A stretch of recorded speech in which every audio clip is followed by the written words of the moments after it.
Hello बच्चों। तो हम स्टडी कर रहे थे सरफेस एरिया एंड वॉल्यूम, और सरफेस एरिया वॉल्यूम में एक्सरसाइज 13.4 सॉल्व कर रहे थे। एक क्वेश्चन इसका बचा हुआ है, क्वेश्चन नंबर 5। इससे पहले की वीडियो में हमने सॉल्व किया है क्वेश्चन नंबर 4, और क्वेश्चन नंबर 5 हम आज सॉल्व करते हैं। तो क्वेश्चन नंबर 5 क्या है, स्टडी करते हैं। 13.4 में क्वेश्चन नंबर 5 क्या है?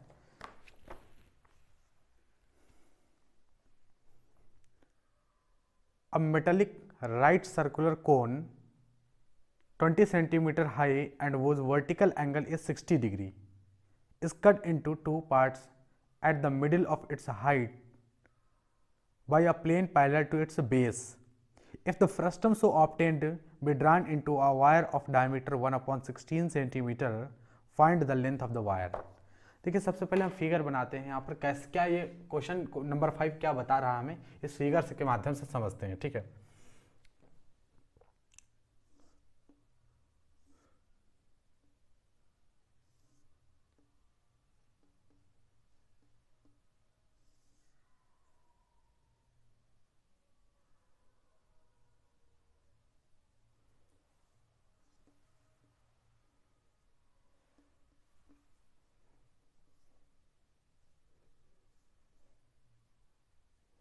तो ये कौन है, इसमें बताया है मेटालिक राइट सर्कुलर कोन है। हाइट इसका कितना है? 20 सेंटीमीटर हाइट है। तो इस कोन का हाइट कितना है? 20 सेंटीमीटर है। तो 20 सेंटीमीटर हाइट,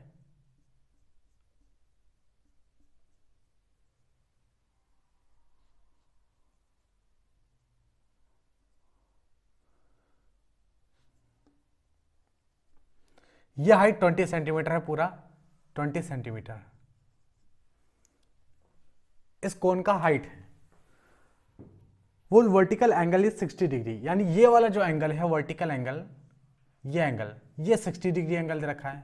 पूरा वर्टिकल एंगल, पूरा ये वाला एंगल जो है ये 60 डिग्री एंगल दे रखा है। Is cut into two parts at the middle of its height by a plane parallel to its base.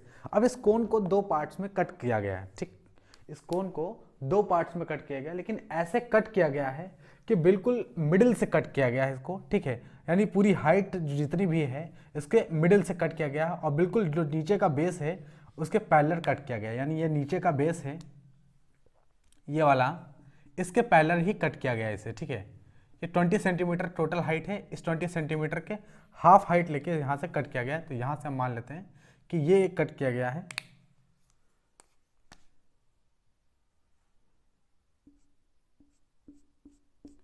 इसको ऐसे यहाँ से कट किया गया है। ठीक है, तो ये जो हाइट हो जाएगी, ये वाली हाइट कितनी होगी? तो ये हाइट हो जाएगी 10 सेंटीमीटर, ये वाला हाइट हो जाएगा, और 10 सेंटीमीटर ऊपर वाला ये हाइट हो जाएगा जो बचा हुआ है, ये 10 सेंटीमीटर। ठीक है, तो एक आपको मिलेगा 10 सेंटीमीटर का। एक हम अगर हम इसे वी पॉइंट दे दें, वी नाम दे दें, और इसे हम दे दें वी ए बी, और इसे हम कहते हैं इस पॉइंट को जहाँ से कट किया गया है ए डैश, और ये देखिए ये पॉइंट को नाम देते हैं बी डैश। तो आप देखो, कट करने के बाद आपको एक कोण मिलेगा। कोण कैसा होगा? इस तरह का कोण मिलेगा। कट करने के आफ्टर कटिंग ये कोण मिलेगा एक, और एक फ्रस्टम भी मिलेगा। ठीक है, एक फ्रस्टम भी मिलेगा।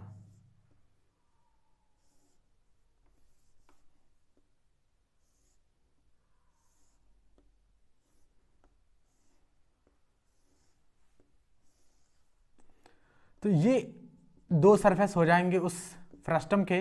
नीचे वाला पार्ट जो होगा, नीचे वाला पार्ट वो इस टाइप का फ्रस्टम में कन्वर्ट कर जाएगा, और ऊपर वाला पार्ट कोन हो जाएगा। ठीक, कट किया गया 20 से। टोटल 20 सेंटीमीटर थे, तो 10 सेंटीमीटर फ्रस्टम की हाइट होगी, 10 सेंटीमीटर इस कोन की हाइट होगी। अब बहुत ध्यान से समझना है यहाँ पर। ठीक है, तो ये 10 सेंटीमीटर है टोटल, और ये जो है टोटल कितनी हाइट है? ये भी 10 सेंटीमीटर है फ्रस्टम की। ठीक, यही दोनों चीजें हमें यहां पर पता है, फ्रस्टम का और कोन का। ये कोन का बेस हो जाएगा ये वाला। अब क्वेश्चंस में क्या बोला गया है कि if the frustum so obtained, यानी कट करने के बाद जो फ्रस्टम मिला है, इस फ्रस्टम को obtained be drawn into a wire of diameter 1/16 centimetre, यानी अब इसको जो है डायमीटर में, यानी केवल इस वाले फिगर को, इस फ्रस्टम को कन्वर्ट केस में किया जा रहा है, वायर में कन्वर्ट किया जा रहा है। यानी इस टाइप का कोई वायर है, इस तरह से कन्वर्ट किया जा रहा है इस फ्रस्टम को केवल, ठीक, इस फ्रस्टम को वायर में। अब ये सॉलिड फ्रस्टम है, इसको मान लीजिए मेल्ट कर दिया, इसको इस तरह के वायर में कन्वर्ट कर दिया गया। तो ये जो वायर है, इस वायर का जो डायमीटर है, इस वायर का डायमीटर बताए हैं यहाँ पर 1 अपॉन, जो डायमीटर है वो कितना है 1/16 सेंटीमीटर डायमीटर में कन्वर्ट कर दिया गया। इसको मेल्ट किया गया फ्रस्टम को, और फ्रस्टम को मेल्ट करने के बाद इस टाइप के वायर में बना दिया गया। वायर का डायमीटर कितना था 1/16 सेंटीमीटर वायर का डायमीटर है। तो find the length of the wire, यानी लेंथ बताओ पूरी इस वायर की लेंथ क्या होगी, ये है सवाल हमारा। तो अब तो जाके समझ में आया है कि हमें क्या काम करना है, यानी सवाल क्या है। अब एक बहुत सिंपल सी बात ये देखो कि ये कोन था, ठीक है, इस कोन का रेडियस दे रखे हैं? बिल्कुल नहीं दे रखे हैं रेडियस। अच्छा, जब इस कोन को कट कर दोगे मिडिल से, तो क्या कोई रेडियस पता चलेगी? तो ना तो ऊपर वाले कोन की रेडियस पता है हमें, और ना ही तो नीचे फ्रस्टम का रेडियस पता है। रेडियस तो पता ही नहीं है हमें। लेकिन एक बात यहाँ इन्होंने बताई है कि ऊपर का जो एंगल है, ऊपर का जो वर्टिकल एंगल है, वर्टिकल एंगल मतलब कोन का वर्टिकल एंगल का मतलब ऊपर वाला एंगल, ये 60 डिग्री है। अगर ये 60 डिग्री है तो ये एंगल बाइसेक्टर हमने ड्रा किया है, ठीक है, मिडिल से टच करेगा ये, ठीक है, कोन के मिडिल को टच करेगा, ये एंगल बाइसेक्टर है। तो अगर ये पूरा 60 डिग्री है तो ये कितना होगा, ये वाला कितना होगा, 30 डिग्री होगा। ये कितना होगा, 30 डिग्री होगा ये। अरे भाई पूरा ये 60 डिग्री था ना, पूरा 60 डिग्री था, तो ये 30 डिग्री होगा। इतना समझ में आया कि नहीं आया? पूरा 30 डिग्री होगा। और ये पूरा 60 डिग्री था, तो इतना इतना इतना केवल अगर हम इतना लें तो ये भी 30 डिग्री ही होगा, ये भी 30 डिग्री ही होगा। अगर हम 60 डिग्री मिटा दें, 60 डिग्री पूरा था, सिर्फ इतना लें आधा, तो ये भी 30 डिग्री होगा। अब देखो यहां से हम क्या करते हैं, यहां से इस ट्रायंगल की अगर हम बात करें, यहां पर देखो V है और B है, इस पॉइंट को O कह लेते हैं, इस पॉइंट को O कह लेते हैं। तो ट्रायंगल VOB एक राइट एंगल ट्रायंगल दिख रहा है। ये रेडियस अगर हमने ड्रॉ किया तो VOB एक राइट एंगल ट्रायंगल बनता हुआ दिख रहा है, एक राइट एंगल ट्रायंगल बनता हुआ दिख रहा है, ठीक। 30 डिग्री यहां पर ये एंगल है, कितना एंगल है, 30 डिग्री है। और राइट एंगल ट्रायंगल कहां, यहां पर है, ठीक है। ये टोटल पता है कितनी, हाँ बिल्कुल दे रखा था, ये 10 है, ये 10, तो कितनी होगी 20, यानी टोटल ये 20 है। हम क्यों इस राइट एंगल ट्रायंगल को ऑब्जर्व करें, क्योंकि हमें रेडियस नहीं पता है। और हमें ये पता है, ट्राइग्नोमेट्री में हम सीख चुके हैं कि राइट एंगल ट्रायंगल में ट्राइग्नोमेट्री का यूज करके हम क्या, अगर एक साइड पता हो और एक एंगल पता हो तो साइड निकाल सकते हैं। यहाँ देखो एक एंगल पता है 30 डिग्री, यहाँ एक साइड भी पता है 20 सेंटीमीटर, तो ये वाली साइड निकाल सकते हैं बिल्कुल। VOB इस राइट एंगल ट्रायंगल में हम क्या लगाते हैं, tan 30, ठीक है। tan 30 क्या होगा, तो tan 30 क्या होगा, tan 30 लगाते हैं, tan 30 कितना होगा, tan 30 हो जाएगा यहां से परपेंडिकुलर अपॉन बेस, परपेंडिकुलर यानी अब इस एंगल को आप ऑब्जर्व कर रहे हैं तो सामने वाला साइड परपेंडिकुलर होगा, यानी OB अपॉन, और बेस कितना हो जाएगा, VO बेस हो जाएगा, VO। अच्छा OB कितना है, तो OB हमें पता नहीं। बड़ी वाली रेडियस को क्या बोलते हो आप, R2 बोलते हो कि R1 बोलते हैं, R1 इज ऑलवेज ग्रेटर, तो ये R1 है, ठीक है, बड़ी वाली रेडियस। तो ये हो जाएगी OB को हम R1 कह देते हैं, तो R1 है। और VO कितनी है, VO क्या है, तो VO ये है टोटल डिस्टेंस, और टोटल ये हाइट कितनी है, तो 10 + 10 20, ठीक है, तो ये 20 है। अच्छा tan 30 की वैल्यू क्या होती है, tan 30 की वैल्यू, ये जो tan 30 है इसकी वैल्यू होती है 1/√3, 1/√3। तो यहाँ पे आ गया R1/20। तो यहाँ से अगर हम सॉल्व करेंगे क्रॉस मल्टीप्लाई, तो ये 20 बराबर हो जाएगा R1/√3। तो R1 कितना आ गया, यहाँ से R1 आ गया 20/√3, ठीक है, R1 आ गया 20/√3। R1 कितना आ गया, तो R1 आ गया 20/√3। पता चल गई कि जो रेडियस R1 होगी, यानी बेस की जो रेडियस होगी वो कितनी होगी, 20/√3, ठीक। तो ये R1 है, R1 पता चल गया कितनी, 20/√3। R1 ये है, इसका मतलब R1 ये नीचे वाले बेस की जो है, ये बेस की रेडियस क्या है R1, और R1 कितनी है 20/√3। इसका मतलब ये भी तो पता चल गई हमें, इस फ्रस्टम की तो भी रेडियस पता चल गई कितनी, 20/√3, ठीक है, 20/√3 ये पता चल गई। ये R1 है हमारी, ये R1 है हमारी, ये जो है, और ये है 20/R1, 20/√3, यह 20/√3 सेंटीमीटर। ठीक है, रेडियस R1 मिल गई। अब रेडियस R2 भी तो निकालना होगा, तभी तो हम इसका जो भी आगे जो प्रोसीजर है जो क्वेश्चन में बताया गया है तभी तो कर पाएंगे। तो R2 कैसे सॉल्व करेंगे? अब R2 आप देखो, जब इसको कट करोगे तो ऊपर का जो फेस होगा यानी फ्रस्टम के ऊपर वाला फेस, यानी ये वाली जो रेडियस होगी ये वाली, ये R2 होगी। ये वाली जो रेडियस होगी, ये वाली डिस्टेंस, ये R2 होगी, R2 होगी। लेकिन R2 कितनी होगी? तो R2 कितनी होगी ये लगाने के लिए, ये सॉल्व करने के लिए कैसे सॉल्व करेंगे? तो अब इस ट्रायंगल VAB, ठीक है, तो इस पॉइंट का क्या नाम होगा? A डैश, और इस पॉइंट का क्या नाम होगा? B dash. अरे ये तो पहले से पता था ना, A डैश B डैश पहले से लिखे हुए थे, A डैश B डैश, तो ये B नाम था। ठीक है, तो R1 हम जब सॉल्व ही कर चुके हैं तो क्यों ना हम R1 वाले जो प्रोसेस है इसको रब कर देते हैं। तो आई होप आपको अच्छे से समझ में आ गया होगा, तो हम इसे रब करते हैं। आप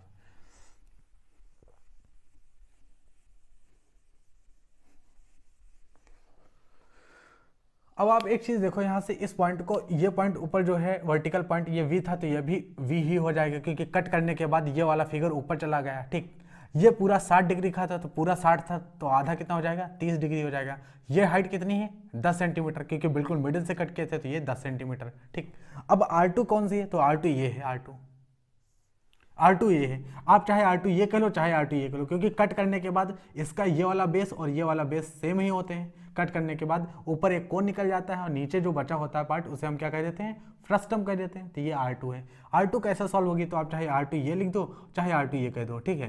लेकिन ये वाली लेंथ जो है R2 हो जाएगी। मान लो इसे हम कह देते हैं O डैश। अरे इसका नाम था O, तो इसका नाम कर दिया O डैश। अब देखो VO dash OB, VO dash B, इस ट्रायंगल में देखो यहाँ पर राइट एंगल बन रहा है, यहाँ पर राइट एंगल बन रहा है, ये 30 डिग्री है, ये साइड पता है। तो ट्रायंगल में यहाँ पर हम ट्रायग्नोमेट्री लगाएंगे in triangle VO dash B। तो in triangle VO dash B, ठीक है, VO डैश B में क्या लगाएंगे? tan 30।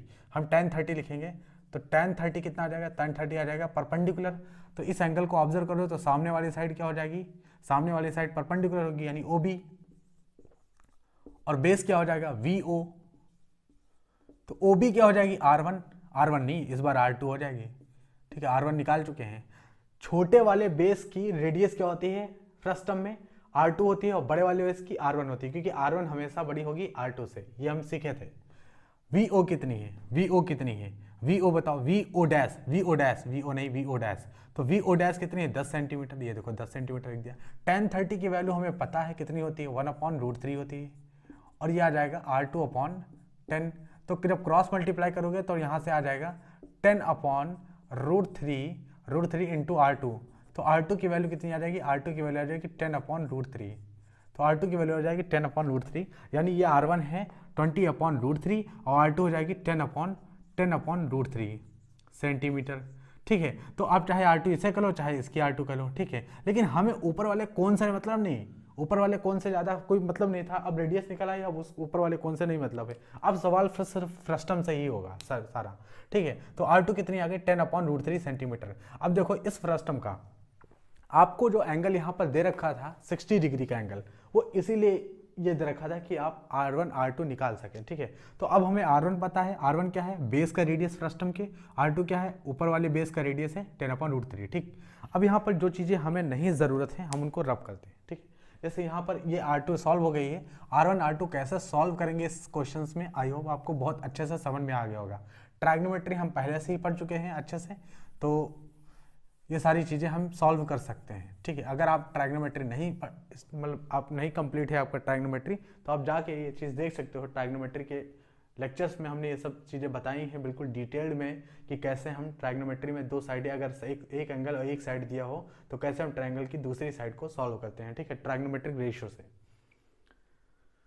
तो यहाँ पर R1 कितनी है? 20/√3, ठीक है, और यहाँ पर R2 है 10/√3, ठीक। R1 R2 पता है। अब बोला क्या गया है कि अब इस फ्रस्टम को कन्वर्ट किया गया है, किसमें? ड्रॉन किया गया है वायर में, ठीक है।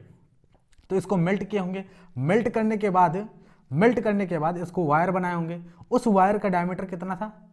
1/16 सेंटीमीटर। 1/16 सेंटीमीटर उस वायर का डायमीटर था, ठीक है, जिस वायर में इसको कन्वर्ट करने के बाद बनाए। तो उसका रेडियस कितना हो जाएगा? इस वायर का डायमीटर इतना है, तो इस वायर का रेडियस कितना होगा? इस वायर का रेडियस हो जाएगा 1/2 करेंगे तो ये देखो 1/2 करेंगे, इसका मल्टीप्लिकेशन करेंगे 1/2 से, तो ये रेडियस आएगा। तो अब डायमीटर ये नहीं रहेगा, अब ये रेडियस हो गया 1/2। तो 16 दूना 32, इसका मतलब यहाँ पर डायरेक्ट लिख सकते हैं उसका रेडियस कितना होगा 32 सेंटीमीटर, 1/32 सेंटीमीटर, ठीक है। इसका मतलब रेडियस कितना आ गया 1/32 सेंटीमीटर, इस वायर का रेडियस होगा, ठीक है। लेकिन इस फ्रस्टम का वॉल्यूम तो हमें पता चले पहले, जिसको हम मेल्ट करके वायर बना रहे हैं, क्योंकि इसका वॉल्यूम और इसका वॉल्यूम वायर का बराबर होगा। क्यों बराबर होगा? अरे इस फ्रस्टम को ही तो मेल्ट करके इस वायर को बनाना है, तो फ्रस्टम को मेल्ट करके अगर वायर को बनाना है तो फ्रस्टम का पूरा का वॉल्यूम जब मेल्ट हो जाएगा तो वायर बनेगा, ठीक है। जब वायर बनेगा तो मेरा वॉल्यूम और इसका वॉल्यूम बराबर होगा, यानी ये जो वायर का वॉल्यूम है इसका वॉल्यूम बराबर होगा। लेकिन वायर का रेडियस अगर 1/32 सेंटीमीटर है वायर का रेडियस, तो ये वायर बनेगा तो सिलेंड्रिकल फॉर्म में होगा, सिलेंड्रिकल फॉर्म में होगा, तो इसका वॉल्यूम बराबर रखना पड़ेगा, ठीक है। तो वॉल्यूम ऑफ फ्रस्टम, ठीक है, मेल्ट करने के बाद अगर हम करें वॉल्यूम ऑफ फ्रस्टम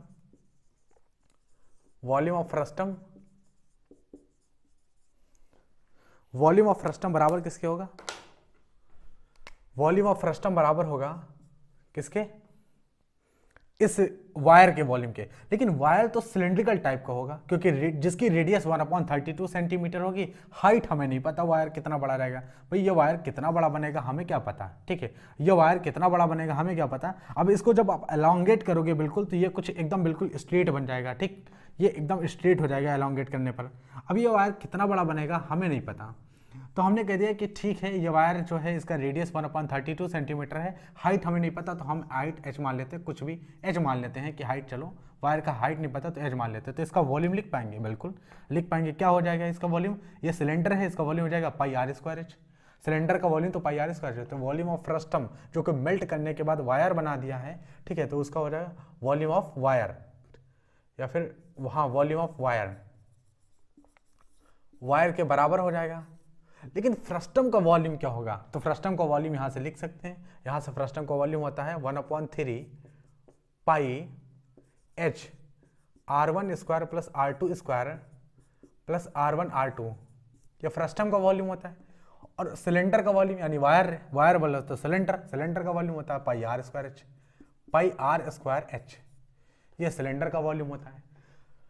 तो यहाँ से कैंसिल कर देंगे, r का पाई कैंसिल हो जाएगा, और कुछ कैंसिल हो रहा है? बिल्कुल नहीं। तो यहाँ पे 1/3 h कैंसिल हो जाए, बिल्कुल कैंसिल हो सकता है, कैंसिल हो सकता है? बिल्कुल नहीं कैंसिल हो सकता है। ये किसका है h? ये वायर का h है, हाइट, जो कि हमें पता ही नहीं वायर का हाइट, ये तो निकालना है। और ये किसका है? ये तो फ्रस्टम का हाइट है, तो HF लिखो, ये देखो फ्रस्टम का हाइट है, HF लिख दिया हमने। फ्रस्टम का हाइट कितना है? 10 सेंटीमीटर, क्योंकि बिल्कुल मिडिल से कट के था, 10 इधर 10 उधर, तो यहाँ पे हाइट कितना रखेंगे? 10 सेंटीमीटर। r1² कितनी? तो r1 कितना है? ये देखो r1 इतनी है, 20/3, इसका स्क्वायर करेंगे 20/√3 का स्क्वायर करेंगे, ठीक है। r1² प्लस r2 कितना है? r2 ये देखो 10/3 है, 10/√3 का स्क्वायर करेंगे, 10/√3 का स्क्वायर। r1 r2 करेंगे तो r1 r2 से मल्टीप्लाई करेंगे तो r1 कितनी है? 20/√3 और r2 है 10/√3। ये ऐसे कंप्लीट होता है यहाँ पर वॉल्यूम ऑफ फ्रस्टम। और ये बराबर किसके होगा? तो ये बराबर होगा r²h। r क्या है? तो r ये वॉल्यूम ऑफ वायर का लिख रहे हैं, वायर सिलेंड्रिकल फॉर्म का है, जिसकी रेडियस कितनी? ये देखो रेडियस है, ये रेडियस है 1/32 सेंटीमीटर। तो 1/32 सेंटीमीटर का स्क्वायर, r² इंटू h नहीं पता, h ही तो निकालना है, h नहीं पता, h ही तो निकालना है हमें, तो ये यहाँ से निकलेगा। आप पूरी इक्वेशन में देखो, ये इक्वल टू के बराबर है, ये चीज इक्वल टू किसके है? इसके बराबर है। तो पूरी इक्वेशन में h ही तो नहीं पता ना, तो h ही तो निकल के आएगा, तो अब यहाँ से हाइट निकल आएगा, ठीक है। सॉल्व करते हैं फटाफट। यहाँ पे देखो 10/3 है, यहाँ पर 10/3 हो गया, और अंदर कितना है? 20 यानी 400/3, 20 का स्क्वायर 400 और /3, अंडर रूट का तो 3 आ जाएगा, ठीक है। 10 का स्क्वायर करोगे तो कितना आएगा? 100/3 आ जाएगा, प्लस 20 धाम 200, 200 कितना आ जाएगा? 200/3 आ जाएगा, अंडर√3 का मल्टीप्लीकेशन करोगे आप तो ये आ जाएगा। और इधर कितना आ जाएगा? इधर ये बराबर किसके होगा? तो ये बराबर हो जाएगा, ये क्वांटिटी, ये जो चीज़ें लिखी है वो किसके बराबर होगी? इसके बराबर होगी। तो ये है 1/32 का स्क्वायर होगा, 1 का स्क्वायर तो 1 ही हो जाएगा, 32 का स्क्वायर होता है 12/25, नहीं गलत, 32 स्क्वायर 12 25 नहीं होता। तो 32 का फिर कितना स्क्वायर होगा, 31 का स्क्वायर 961, 32 का स्क्वायर 1024, 1024, ठीक है, ये 32 का स्क्वायर होगा। और इंटू एच, ठीक, हाइट लिख दिया। ये कितना आएगा, 4 2 6 7, 700/3, 700 और इंटू 3 है पूरा 700/3, और ये मल्टीप्लाई हो जाएगा 10/3 से, ठीक, बराबर किसके हो जाएगा, ये हो जाएगा h अपॉन 1024, ये 1024 नीचे है, ठीक है, h अपॉन 1024। अब यहाँ से h का वैल्यू निकाल सकते हो आप, ठीक है, h का वैल्यू निकाल सकते हो। 10 से इसको मल्टीप्लाई कर देंगे तो यहाँ पे h का वैल्यू कैसे सॉल्व होगा, 10 से अगर आप इसे मल्टीप्लाई करोगे तो ये आ जाएगा, इसको हम रफ कर दें, ठीक है, 3 3 का 9, तो इसको भी रफ कर देना है, 9 लिख देना है डायरेक्ट यहाँ पर। और कैसे आ रहा है चीज़ें सब यहाँ पर हम देखो, बिल्कुल सारी चीज़ें एक एक करके डिटेल में समझते हुए चल रहे हैं, ठीक है, कोई भी ऐसी चीज़ नहीं कि जो हमने डायरेक्ट लिख दी हो और आपको पता ना हो, सारी चीज़ें यहाँ पर पता है अच्छे से। अब क्रॉस मल्टीप्लाई कर देते हैं, 9 से कैंसिल होगा, 9 का 9, 1 बच गया, 9 का 9 9 9 9 3 12, नहीं कैंसिल नहीं होगा। तो h कितना आ जाएगा, हाइट कितना आ जाएगा, तो हाइट आ जाएगा क्रॉस मल्टीप्लिकेशन के बाद हाइट आ जाएगा 7000 इंटू 1024 डिवाइडेड बाई 9। जब 9 से आप इस पूरे डेटा को डिवाइड करोगे, 7000 इंटू 1024 को 9 से डिवाइड करोगे क्रॉस मल्टीप्लिकेशन के बाद, तो ये आपको मिलेगा हाइट ऑफ द वायर। यानी जो वायर ये बना था, इसको कन्वर्ट करने के बाद, इसको मेल्ट करने के बाद वायर के फॉर्म में कन्वर्ट किए गए थे, तो वायर का हाइट कितना बना, तो वायर का हाइट ये होगा। इसको जब सॉल्व करोगे तो ये हाइट आ जाएगा सेंटीमीटर में, ठीक है। तो this is the required height of the wire. सिर्फ हमें इसका मल्टीप्लिकेशन करके इसे 9 से डिवाइड करना है, बस आंसर आ जाएगा। तो ये आई होप आप, ये सिंपल सा कैलकुलेशन है, ये तो हो ही सकता है, बहुत सिंपल कैलकुलेशन है। आई होप आपको क्वेश्चन नंबर 5 अच्छे से समझ में आ गया होगा। यहाँ पर जब आप इसे मल्टीप्लाई करेंगे तो ये सेंटीमीटर में, उसके बाद अगर मीटर में हाइट बोला है तो मीटर में भी कन्वर्ट कर सकते हो आप, ठीक है। तो ये फाइनल हाइट होगा, इस क्वेश्चन का फाइनल आंसर होगा। अब यहाँ से ये चैप्टर नंबर यानी एक्सरसाइज 13.4 का क्वेश्चन नंबर 5 यहाँ से कंप्लीट होता है, और इसी के साथ में ये चैप्टर भी कंप्लीट होता है। तो अगर आपको इसके बाद का चैप्टर स्टडी करना है, क्योंकि इसके बाद हम स्टार्ट करने वाले हैं स्टैटिस्टिक्स, तो क्लास 10th का अगर मैथमेटिक्स सीखना है और आगे के चैप्टर स्टडी करने हैं तो चैनल को भी सब्सक्राइब करें। तो मिलते हैं नेक्स्ट वीडियो में, आज इतना ही रखते हैं, धन्यवाद।